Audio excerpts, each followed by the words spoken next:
তপন ঘোষালকে আজকে প্রদীপ জ্বালিয়ে আজকের অনুষ্ঠানে উদ্বোধন করার জন্য অনুরোধ করছি এবং একই সঙ্গে রুনু দত্ত এবং অসিত বসু অমরবাবুর প্রতিকৃতিতে মালা দেবেন। অসিতটাকেও ডাকছি, চলে আসুন।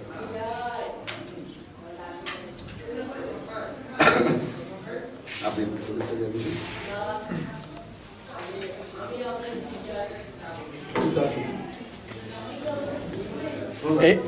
একটু ঘুরে যান প্রদীপ। হ্যাঁ,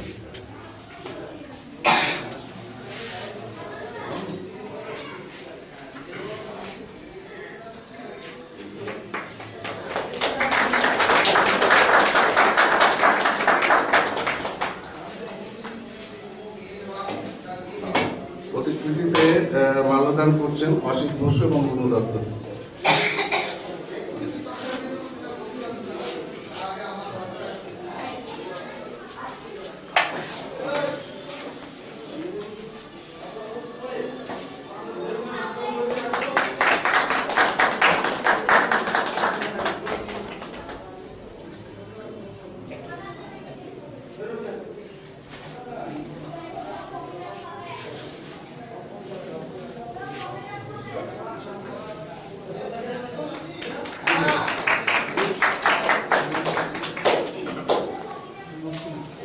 সমর দাস, সৌমিত্র নাট্যকথা, গৌরবন্ধু রায়, ত্রিদীপ বিশ্বাস আমাদের ভোলাধার রবীন্দ্র ভারতী বিশ্ববিদ্যালয়ে এবং আইটা প্রদীপ নাগ, এদেরকে আমি আসতে বলছি এখানে আমাদের অমরবাবু প্রতিকৃতিতে পুষ্প অর্পণ করার জন্য। এবং আমাদের কয়েকজন ছাত্র যারা শ্রীলঙ্কার, তাদের কয়েকজন এখানে এসছে, শ্রীলঙ্কার স্টুডেন্ট, তাদের মধ্যে নাট্য বিভাগের জনপ্রিয়কেও আমি এখানে আসতে অনুরোধ করছি। জনপ্রিয়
প্রথমে তপন ঘোষাল আজকের অনুষ্ঠানের উদ্বোধন এবং সেই সঙ্গে অমর ঘোষের সম্পর্কে দুটি কথা বলবেন।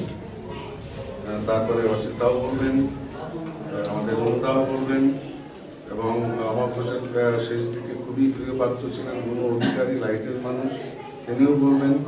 এখানে আছেন আমাদের প্রদীপ নাগ, গৌরবন্ধু রায়, সমর দাস, আমরা সকলেই তার ছাত্র ছিলাম এবং নাট্যকথার সৌমিত্র, তারাও আমাদের উপরে খুব সংক্ষেপে পরপর কয়েকটি কথা বলবেন, কারণ আমরা চাইছি যে পাশাপাশি আমাদের যে অন্য উৎসবটি রয়েছে নাটকের, এটাও যত তাড়াতাড়ি আমরা শুরু করে দিতে পারি।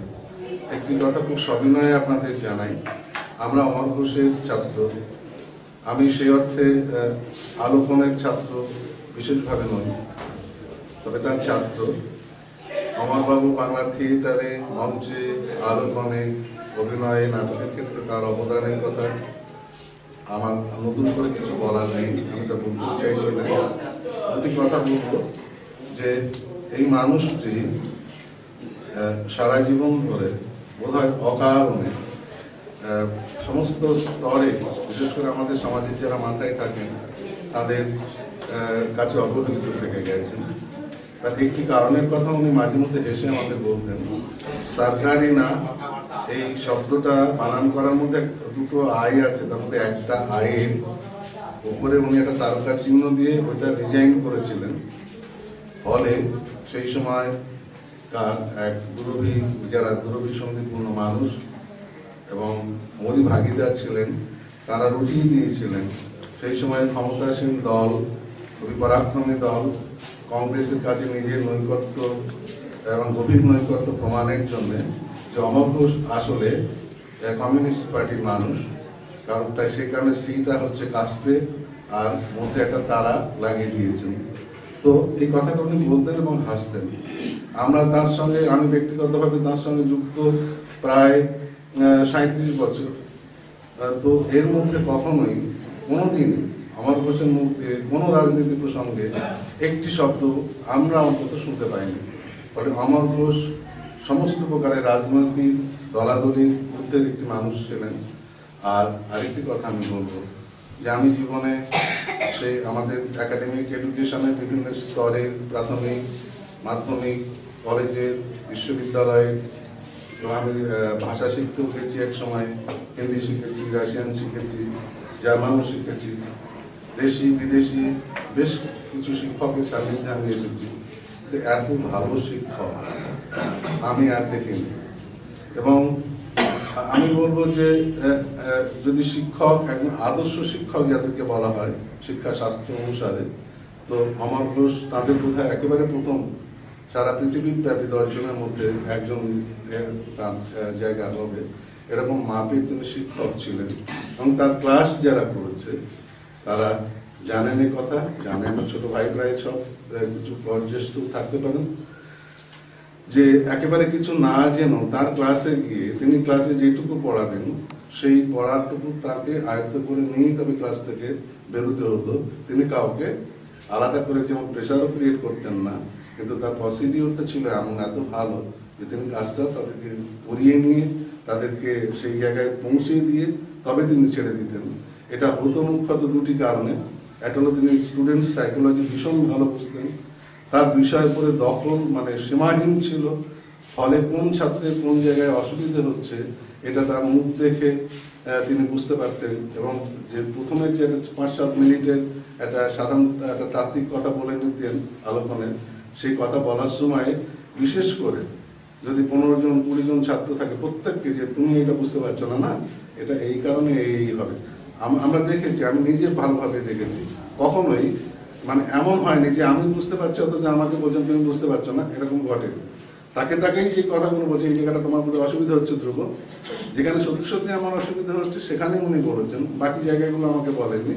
এবং এইভাবে প্রত্যেক ছাত্রকে বুঝে এবং তিনি ক্লাস নিতেন। এবং তার একটা বড় গুণ ছিল যে আদর্শ শিক্ষকের যা থাকে প্রতি মুহূর্তেই ছাত্রদের কাছ থেকে শেখার, এবং সেই ব্যাপারটা তিনি এত রপ্ত ছিলেন, এত ভালোভাবে শিখতে পারতেন, এত দ্রুততার সঙ্গে শিখে নিতে পারতেন।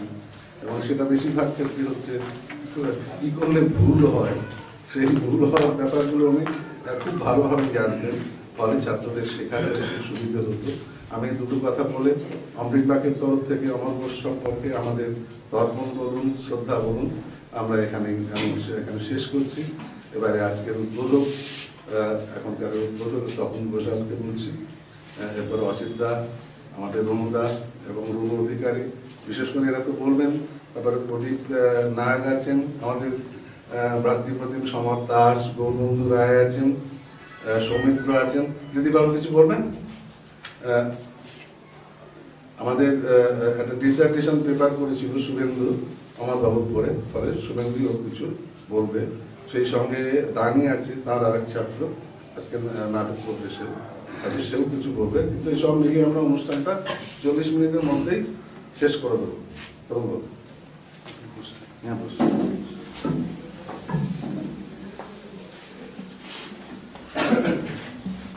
উপস্থিত শহীদবৃন্দ, প্রথমেই আমি